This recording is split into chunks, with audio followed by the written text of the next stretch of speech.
നമസ്തേ. ഞാൻ ഇന്ന് ഒരു ഷുഗർ റിവേഴ്സ് ഫുഡിനെയാണ് പരിചയപ്പെടുത്തുന്നത്. അപ്പോൾ ആദ്യം നമ്മൾ എന്താണ് ഷുഗർ എന്ന് അറിയണം. ഷുഗർ എന്ന് വെച്ചാൽ പ്രമേഹം എന്ന് അറിയണം. അതിനുശേഷമാണ് ഈ രോഗത്തിൻ്റെ കാരണത്തെക്കുറിച്ച് അറിയണം. പിന്നെ ഈ രോഗത്തെ എങ്ങനെ നമുക്ക് കുറയ്ക്കാൻ സാധിക്കും, എന്തുകൊണ്ട് ഈ രോഗം ഇപ്പോൾ കുറയുന്നില്ല എന്ന് അറിയണം, എങ്ങനെ ഈ രോഗത്തെ കുറയ്ക്കാം, ഇങ്ങനെ 4 കാര്യങ്ങളാണ് മനസ്സിലാക്കാനുള്ളത്. അപ്പോൾ ആദ്യം മനസ്സിലാക്കേണ്ടത് പ്രമേഹം ഒരു ലൈഫ് സ്റ്റൈൽ ഡിസീസാണ്, ജീവിതശൈലി രോഗമെന്നാണ്. ജീവിതശൈലി രോഗം എന്ന വാക്കിൽ നമുക്ക് അർത്ഥം ഇത് തെറ്റായ ജീവചര്യം ഉണ്ടാകുന്ന രോഗമാണ്. ഇത് ബാക്ടീരിയോ വൈറസോ ഫംഗസോ ഒന്നും വരുന്ന രോഗമല്ല.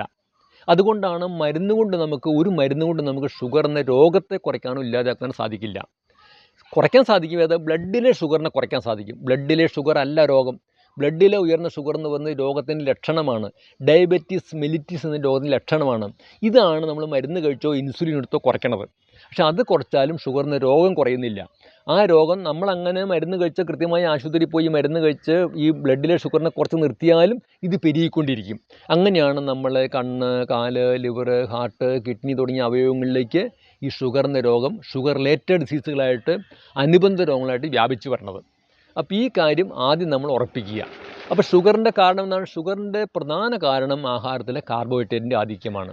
നമ്മളുടെ ആഹാരത്തിൽ കാർബോഹൈഡ്രേറ്റ്, ഫാറ്റ്, പ്രോട്ടീൻ, ഇങ്ങനെ 3 ഘടകങ്ങൾ. ഈ 3 ഘടകങ്ങളാണ് നമുക്ക് ഇന്ധനമായിട്ട് ശരീരത്തിന് ഊർജ്ജം പ്രദാനം ചെയ്യുന്ന ഘടകങ്ങൾ.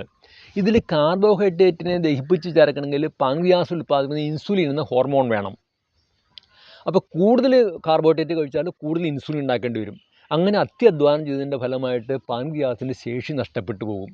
അപ്പോൾ പാൻക്രിയാസ് ഉൽപ്പാദിപ്പിക്കുന്ന ഇൻസുലിൻ്റെ ക്വാളിറ്റി കുറഞ്ഞു പോകും. ഇൻസുലിൻ്റെ ക്വാളിറ്റി കുറഞ്ഞു പോയി കഴിഞ്ഞാൽ നമ്മളുടെ ആഹാരത്തിന് ബ്ലഡിലേക്ക് വരുന്ന ഗ്ലൂക്കോസിനെ അല്ലെങ്കിൽ പഞ്ചസാരയെ അല്ലെങ്കിൽ ഷുഗറിനെ സെല്ലുകൾ സ്വീകരിക്കാത്ത അവസ്ഥ വരും.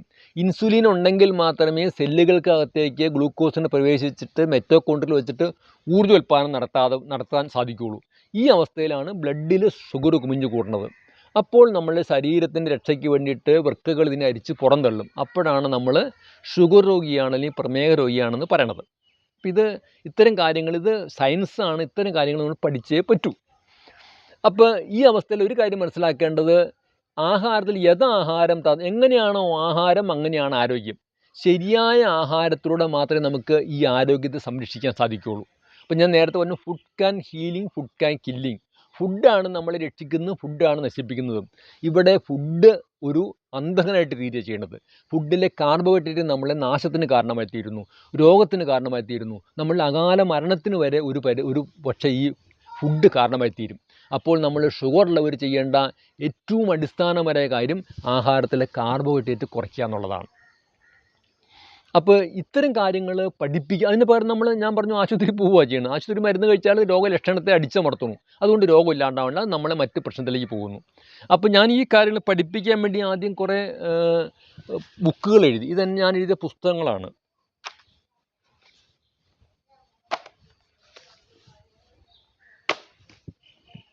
ധാരാളം 100 കണക്കിന് പുസ്തകം കേരളത്തിൽ വിറ്റ് കഴിഞ്ഞിട്ടുണ്ട്. ധാരാളം ആളുകൾ വായിച്ചിട്ടുണ്ട്.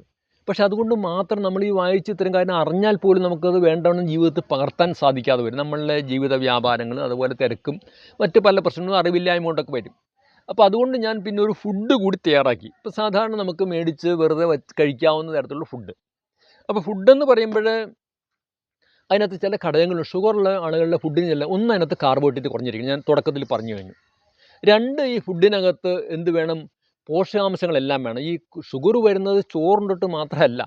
ഷുഗർ വരുന്നതിന് ഒരു കാരണം നമ്മളുടെ ഈ പാൻക്രിയാസിൻ്റെ ആയാലും പിറ്റ്യൂട്ടറിൻ്റെ ആയാലും തൈറോയിഡിൻ്റെ ആയാലും പാരാതൈറോയിഡിൻ്റെ ആയാലും ലിവറിൻ്റെ ആയാലും കിഡ്നിയുടെ ഒക്കെ പ്രവർത്തനം കൃത്യമായിട്ട് നടക്കണമെങ്കിൽ അതിനാവശ്യമായ പോഷകാംശങ്ങളുടെ മെറ്റീരിയൽസ് കിട്ടണം. നമ്മൾ 90% വരുന്ന ആഹാരത്തിനും വേണ്ടത്ര പോഷകാംശങ്ങളില്ല എന്നുള്ള സത്യം. അപ്പോൾ അതുകൊണ്ട് സമീകൃതമായ ആഹാരം കഴിച്ചാൽ മാത്രമേ ഇത്തരം എൻഡോക്രൈൻ സിസ്റ്റം കൃത്യമായിട്ട് പ്രവർത്തിക്കുകയുള്ളൂ. അതുകൊണ്ട് ഞാനൊരു കാര്യം ചെയ്തു, ഇതെല്ലാം ഉൾക്കൊള്ളുന്ന തരത്തിൽ. ഇപ്പോൾ നമ്മൾ ഒന്നുപോലെ ചോറുണ്ണു അല്ലെങ്കിൽ ചപ്പാത്തി തിന്നുന്നു, അതിനകത്ത് നമുക്കറിയാം കാര്യമായിട്ടൊന്നും കിട്ടാനില്ല. ചോറ് ഇപ്പോൾ കുത്തി വെളുപ്പിച്ച അരിയിലൊന്നുമില്ല, ഷുഗർ മാത്രമേ ഉള്ളൂ, നമ്മൾ ഷുഗർ തീരുകയും ചെയ്യും. ഗോതമ്പ് അതുപോലെ പ്രോസസ്ഡ് ഗോതമ്പാണ്, അതിനകത്ത് ഒന്നുമില്ല. അതുപോലെ നമ്മൾ പിന്നെ റാഗി കഴിക്കും. ചില ആളുകൾ 3 നേരവും ചാമ കഴിക്കും. അതും ഒരു ഐഡിയലായിട്ട് ഫുഡല്ല. അങ്ങനെ ഫുഡ് കഴിച്ചാലും നമുക്ക് ഷുഗറിനെ കുറയ്ക്കാൻ സാധിക്കില്ല. എന്നിട്ട് ചില ആൾ എന്നെ പറയും, സാറേ ഞാൻ റാഗിയാണ് 3 നേരം കഴിക്കാൻ, ഷുഗർ കുറഞ്ഞില്ല. അങ്ങനെ റാഗിയിൽ ഷുഗറുണ്ട്, 65% ഷുഗർ രാഗിയിലുണ്ട്. അരിയിലുള്ളത് 77% ഗോതമ്പിലാണെങ്കിൽ 74% വരും. എല്ലാം ഷുഗറുള്ള സാധനങ്ങളാണ്. പക്ഷേ അതിനകത്ത് ഏറ്റക്കുറച്ചിലുണ്ടെന്ന് മാത്രമേ ഉള്ളൂ. അപ്പോൾ നമ്മൾ ഈ ഫുഡ് തയ്യാറാക്കിയപ്പോൾ ഇതൊരു യോഗം എന്ന് പറയും. കാരണം ഫുഡിന് യോഗം വേണം. ഓരോ രോഗം നമ്മളൊരു കഷായത്തിന് യോഗമുണ്ട്. അതുപോലെ നമുക്ക് ഓരോ യോഗം ആവശ്യമാണ്. അതായത് ഓരോ കണ്ടൻറ്റ് ഓരോ തലത്തിൽ വേണം. ഒരു എക്സാമ്പിൾ ഞാൻ പറഞ്ഞു കഴിഞ്ഞാൽ, ഒരു പ്രമേഹമുള്ള ഒരു 50% കാർബോഹൈഡ്രേറ്റും 30% പ്രോട്ടീനും ഒരു 20% ഫാറ്റും, ഇതായിരിക്കും നമ്മുടെ ഐഡിയൽ ഫുഡ്. അപ്പോൾ അങ്ങനെ കഴിക്കുകയാണെങ്കിൽ നമുക്ക് വലിയ തോതിൽ ബ്ലഡിൽ ഷുഗർ കൂടില്ല. ഇതുപോലെ ചില കാര്യങ്ങളാണ് യോഗം എന്ന് പറഞ്ഞത്. ഓരോന്നിനും ഒരു യോഗമുണ്ട്. അപ്പോൾ അതുപോലെ നമ്മൾ തയ്യാറാക്കിയാണ് ഞാൻ ഈ 10-40 വർഷത്തെ ജീവിതപരിധി അനുസരിച്ചും അതുപോലെ ഈ നാച്ചുറോപ്പതി ആയിട്ട് നേച്ചർ ലൈഫായിട്ടുള്ള ബന്ധം വെച്ചുണ്ടാക്കിയ ഫുഡാണിത്. അപ്പോൾ അങ്ങനെ തയ്യാറാക്കിയുള്ള സമീകരണ ആഹാരമാണ് ഞാൻ കാണിച്ചു തന്നത്. ഇതിനകത്തുള്ള ചാമ, തിന, റാഗി, വരക അങ്ങനെയുള്ള 9 മില്ലറ്റുകളും മുളപ്പിച്ചുണങ്ങിയ ചെറുപയർ, ഉലുവയാണുള്ളത്. അപ്പോൾ ഒരു സമീകരണ ആഹാരമാണ്. ശരീരത്തിന് ആവശ്യമായ എല്ലാ പോഷകാംശം കിട്ടുകയും ചെയ്യും, ഷുഗർ കൂടുകയില്ല. അങ്ങനെയാണ് തയ്യാറാക്കിയിട്ടുള്ളത്. അപ്പോൾ ഇതിൻ്റെ ഗുണം ഈ പലതരം സാധനങ്ങളുള്ള ഇതിനകത്ത് എല്ലാത്തിലുള്ള പോഷകാംശം നമുക്ക് കിട്ടും. അപ്പോൾ ന്യൂട്രീഷൻ ഡെഫിഷ്യൻസി, ഒരു പോഷക ദാരിദ്ര്യം നമുക്കുണ്ടാവില്ല എന്നാണ് ആദ്യം മനസ്സിലാക്കേണ്ടത്. അപ്പോൾ നമ്മുടെ എൻഡോക്രൈൻ സിസ്റ്റത്തിൻ്റെ പ്രവർത്തനം, പാൻക്രിയാസിൻ്റെ പ്രവർത്തനമൊക്കെ വീണ്ടും നമുക്ക് നോർമലാക്കി കൊണ്ടുവരാൻ സാധിക്കും. രണ്ടാമതിനകത്ത് കാർബോഹൈഡ്രേറ്റ് കുറവാണെന്ന് പറഞ്ഞു. അപ്പോൾ ഈ പാൻക്രിയാസിന് ഇൻസുലിൻ കുറച്ച് ഉൽപ്പാദിപ്പിക്കപ്പെട്ടാൽ മതി. അപ്പോൾ പാൻക്രിയാസിൻ്റെ വർക്കിംഗ് ലോഡ് കുറയും. അപ്പോൾ പാൻക്രിയാസിൻ്റെ സ്വയം ഒരു ഓട്ടോ റിപ്പയറാണ് നമ്മുടെ ഈ ഓർഗൻസ് എല്ലാം. അപ്പോൾ പാൻക്രിയാസിൻ്റെ ശേഷി വീണ്ടും വർദ്ധിക്കാനും അതിലെ ബീറ്റാ സെല്ലുകളിലെ ഇൻസുലിൻ ഉൽപ്പാദനം കൂട്ടാനും അങ്ങനെ നമ്മുടെ ഉള്ളിൽ നിന്ന് തന്നെ നമുക്ക് ആവശ്യമായ തോതിൽ ഇൻസുലിൻ്റെ ഉൽപ്പാദനം വർദ്ധിപ്പിക്കാനും സാധ്യമാവും. അങ്ങനെയാണ് ഞങ്ങൾ ഈ ആഹാരം കഴിച്ച് നിങ്ങളുടെ ഷുഗറിനെ കുറപ്പിക്കണത്. അപ്പോൾ ആ ഒരു പ്രയോജനം ഇതിനകത്തുണ്ടാവും. മറ്റൊന്ന്, ഇതിനകത്ത് ഒരു റിച്ച് ഫൈബറാണ്. ധാരാളം ഫൈബർ ഉള്ളതുകൊണ്ട് നമുക്ക് നെഞ്ചരിച്ചിൽ, പുളിച്ചിത്തേട്ടൽ, കോൺസ്റ്റിപ്പേഷൻ, അതുപോലെയുള്ള ഗ്യാസ്, അങ്ങനത്തെ പല പ്രശ്നങ്ങളും ഈ ഫുഡ് കൊണ്ട് കുറച്ച് കൊണ്ടുവരാൻ സാധിക്കും. മറ്റൊന്ന് സ്ലോ ഡൈജഷനാണ്. ഗ്ലൈസിമിക് ഇൻഡെക്സ് കുറവാണ്. അപ്പോൾ സ്ലോ ഡൈജഷൻ എന്ന് വെച്ചിട്ടുണ്ടെങ്കിൽ 2 ഗുണമാണ്. ഒന്ന്, നമുക്ക് എപ്പോഴും കഴിക്കണം തോന്നലുണ്ടാവില്ല. പൊതുവെ പ്രമേഹമുള്ള ആൾക്ക് ഇടയ്ക്കിടയ്ക്ക് ആഹാരം കഴിക്കണം തോന്നലുണ്ടാവും. അതിൻ്റെ കാരണത്തിലേക്ക് നമ്മളുള്ള അങ്ങനെയാണ് ഈ വീഡിയോ നമുക്കൊരു 2 മണിക്കൂർ നീട്ടേണ്ടി വരും. അപ്പോൾ ഞാൻ അതുകൊണ്ട് അതിലേക്ക് പോകുന്നില്ല. ഇത്രയും നിങ്ങൾ മനസ്സിലാക്കിയാൽ മതി. നമുക്ക് വിശപ്പ് കൂടുതലായിരിക്കും. അപ്പോൾ ഇതാകുമ്പോൾ കഴിച്ചു കഴിഞ്ഞാൽ സ്ലോ ഡൈജഷൻ നമുക്ക് ഇടയ്ക്ക് വിശപ്പ് കുറവുണ്ട്, ഇടയ്ക്കിടയ്ക്ക് കഴിക്കണം തോന്നലുണ്ടാവില്ല. അപ്പോൾ സ്വാഭാവികമായിട്ട് ഉള്ളിലേക്ക് തന്നെ കാർബോഹൈഡ്രേറ്റിനെ കുറയ്ക്കാൻ സാധിക്കും. മറ്റൊന്ന്, ഇതിൻ്റെ ഗുണം സ്ലോ ഡൈജഷൻ ആകുമ്പോൾ സാവധാനം മാത്രമേ ബ്ലഡിലേക്ക് ഷുഗർ കയറുള്ളൂ. അപ്പോൾ നമുക്കൊരു ഹൈപ്പർ ഗ്ലൈസീമിയ എന്ന അവസ്ഥ ഇന്ന് ഷുഗറുള്ളവർക്ക് ഉണ്ടാകുന്നതാണ്. പെട്ടെന്ന് ഷുഗർ ഷൂട്ടപ്പ് ചെയ്യുക. ആ അവസ്ഥ നമുക്ക് ഈ ആഹാരം കഴിച്ചാൽ ഉണ്ടാവില്ല. മറ്റൊരു പ്രത്യേകതയിനകത്ത് റിച്ച് പ്രോട്ടീനാണ്. നമുക്ക് 1 കിലോ ശരീരഭാരത്തിന് കുറഞ്ഞ 1 ഗ്രാം പ്രോട്ടീൻ കഴിക്കണം. നമ്മളൊരു 60 കിലോ ഉള്ള ആളാണെങ്കിൽ 60 ഗ്രാം പ്രോട്ടീൻ കഴിക്കണം. ഒരു 50 ഗ്രാമെങ്കിലും ഏതായാലും കഴിക്കണം. 90% പേര് കഴിക്കുന്നില്ല. അപ്പോൾ ഇതിനകത്ത് ധാരാളം മുളപ്പിച്ചുണങ്ങിയ ചെറുപയറും മുതിരയും വെച്ചതുകൊണ്ട് ധാരാളം പ്രോട്ടീനുണ്ട്.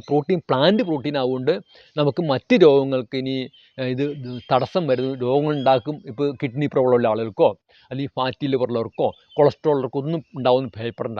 അത് ആനിമൽ പ്രോട്ടീനാണ് കുഴപ്പമുണ്ടാക്കുന്നത്. ഇത് മുളപ്പിച്ച സ്പ്രൗട്ട് ആയതുകൊണ്ട് പ്ലാന്റ് പ്രോട്ടീനാണ്, ഒരു പ്രശ്നമില്ല. ഇതൊക്കെ സഹായിക്കുന്ന തരത്തിലുള്ള ഒരു പ്രോട്ടീൻ കണ്ടന്റ് അതിനകത്ത് ഉള്ളത്. മറ്റൊന്ന് ഗ്ലൂട്ടോൺ ആണ്. ഗ്ലൂട്ടോൺ എന്ന് വെച്ചിട്ടുണ്ടെങ്കിൽ ഗോതമ്പിൻ്റെ ഘടകമാണ്. അത് നമുക്ക് നെഞ്ചരിച്ചിൽ, പുളിച്ചുതേട്ടൽ, PCOD, സ്കിൻ ഡിസീസ്, ഇങ്ങനെ പല രോഗത്തിനും കാരണമായി തീരും. ഗോതമ്പില്ലാത്തതുകൊണ്ട് ഗ്ലൂട്ടോണിൻ്റെ പ്രശ്നമൊക്കെ ഉണ്ടാവില്ല.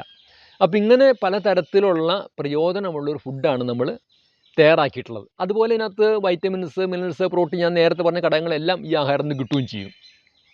മറ്റൊന്ന്, പാചകം വളരെ എളുപ്പമാണ്. നമുക്ക് കഞ്ഞി ഉണ്ടാക്കി കഴിക്കാം. അതുപോലെ നമുക്ക് അതിനുള്ള ഗ്രെയിൻസുണ്ട് നമുക്ക്. അതുപോലെ പുട്ടോ അപ്പമൊക്കെ ഉണ്ടാക്കാൻ വേണ്ടി പൗഡറും ഉണ്ട്. പിന്നെ വലിയ വിലപിടിപ്പില്ല, സാധാരണക്കാർക്ക് മേടിച്ച് ഉപയോഗിക്കാവുന്ന തരത്തിലുള്ളൊരു ഫുഡാണിത്. അപ്പോൾ ഞാനിത് അവസാനിപ്പിക്കാൻ വേണ്ടി എനിക്ക് പറയാനുള്ളത്, ശരീരമാണ് ഏറ്റവും വലിയ ധനം. ശരീരമാദ്യം ഖലു ധർമ്മസാധനം എന്ന് പറയും. അപ്പോൾ ഈ ശരീരത്തെ നമുക്ക് കാത്തു സൂക്ഷിക്കുക. അതിന് വേണ്ടിയിട്ട് നമ്മൾ ഈ ശരിയായ ഡയറ്റിലേക്കും ശരിയായ എക്സസൈസിലേക്കും വരിക. നമ്മൾ വിചാരിക്കുന്ന ഷുഗർ ഒരു മാറാവ്യാധി അല്ല, ഇതൊരു തീരാവ്യാധി അല്ല. ഷുഗറിനെ ശപിക്കാതിരിക്കുക. ഷുഗറിനെ നമുക്ക് ശരിയായ ഡയറ്റിലേക്കും ശരിയായ എക്സസൈസിലേക്കും വന്നാൽ ഷുഗറിനെ ഫലപ്രദമായിട്ട് കുറച്ചു കൊണ്ടുവരാൻ സാധിക്കും. ഷുഗർ റിലേറ്റഡ് ഡിസീസിനെയും കുറച്ചു കൊണ്ടുവരാൻ സാധിക്കും. നിങ്ങൾ മരുന്നിൻ്റെ മാർഗ്ഗത്തിലൂടെ മാത്രം പോകും. ഞാൻ ആശുപത്രിയോ മരുന്നിനെയോ ഡോക്ടർമാർ ആരും എതിർക്കുകയല്ല. മരുന്നിൻ്റെ മാർഗ്ഗത്തിലൂടെ മാത്രം പോകരുത്. അത് നമുക്ക് ഒരിക്കലും ഗുണം ചെയ്യില്ല. അതുകൊണ്ട് ശരിയായ ഈ പ്രകൃതിയുടെ മാർഗ്ഗത്തിലേക്ക് വന്നിട്ട് വളരെ ഫലപ്രദമായിട്ട് ഷുഗർ എന്ന ഒരു പാവം രോഗം, ഇതിനൊരു ഗുളികയുടെ ആവശ്യമില്ല, ഒരു മരുന്നിൻ്റെ ആവശ്യമില്ല, ഒന്നും ആവശ്യമില്ല. അല്ലാതെ തന്നെ നമുക്ക് കുറച്ച് കൊണ്ടുവരാം. അപ്പോൾ നിങ്ങൾ ഈ ആഹാരത്തിലേക്ക് വരിക. നിങ്ങളുടെ ബ്ലഡിൽ ഷുഗർ കുറയുന്നതനുസരിച്ച് നിങ്ങൾ മരുന്നിൻ്റെ ഡോസ് കുറച്ച് കൊണ്ടുവരിക. അങ്ങനെ നമുക്കൊരു ഷുഗർ റിവേഴ്സ് സാധ്യമാണ്. അപ്പോൾ ഞാൻ ഈ ഷുഗർ റിവേഴ്സ് വീട്ടിലേക്ക് നിങ്ങളെ ഹാർദമായി സ്വാഗതം ചെയ്യുന്നു. നമ്പർ പറയാം: 97 44444326 എന്ന നമ്പറിൽ വിളിച്ച് ബുക്ക് ചെയ്താൽ നിങ്ങൾക്ക് ഈ സാധനം വീട്ടിൽ വന്ന് കിട്ടുന്നതാണ്. ഇതുകൂടാതെ നിങ്ങൾക്ക് ഷുഗറുമായി ബന്ധപ്പെട്ട വിഷയങ്ങളിൽ എന്തെങ്കിലും സംശയമുണ്ടെങ്കിൽ ചോദിച്ചാൽ ഈ നമ്പറിൽ വിളിച്ചു കഴിഞ്ഞാൽ അതിന് ഞാൻ ഉത്തരം പറഞ്ഞു തരുന്നതാണ്. ഇത്രയും പറഞ്ഞുകൊണ്ട് ഒരു കാര്യം കൂടി പറയാം. ഇത്തരം കാര്യങ്ങൾ പഠിപ്പിക്കാൻ വേണ്ടി ഞങ്ങൾ ക്യാമ്പുകൾ നടത്തുന്നുണ്ട്. തിരുവനന്തപുരത്തും എറണാകുളത്തും പാലക്കാടും കോഴിക്കോടും വെച്ച് എല്ലാ മാസവും ക്യാമ്പുകൾ നടക്കുന്നുണ്ട്. അവിടെ വേണ്ടി വന്നിട്ട് നിങ്ങൾക്ക് താമസിച്ച് ഒരു ദിവസം മുഴുവൻ ഈ കാര്യങ്ങൾ പഠിച്ചിട്ട് പോകാൻ സാധിക്കും. അതുപോലെ എല്ലാ വെള്ളിയാഴ്ചയും രാത്രി 8 മണി to 9 മണി വരെ വെബിനാറുകൾ നടക്കുന്നുണ്ട്. വെബിനാറിലും കയറിയാൽ നിങ്ങൾക്ക് ഷുഗറുമായി ബന്ധപ്പെട്ട ഈ എല്ലാ കാക്കത്തൊള്ളായിരം സംശയങ്ങൾക്ക് ഉത്തരം പറയാനും അതുപോലെ നിങ്ങളുടെ പ്രശ്നങ്ങൾക്ക് ഫലപ്രദമായ പരിഹാരം നേടാൻ സാധിക്കും. അങ്ങനെ ഷുഗർ എന്നുള്ളത് ഒരു സൈലൻറ്റ് കില്ലറാണ്. ഇത് നമ്മളുടെ ജീവിതത്തെ വളരെ ദുഃഖപൂർണ്ണമാക്കും.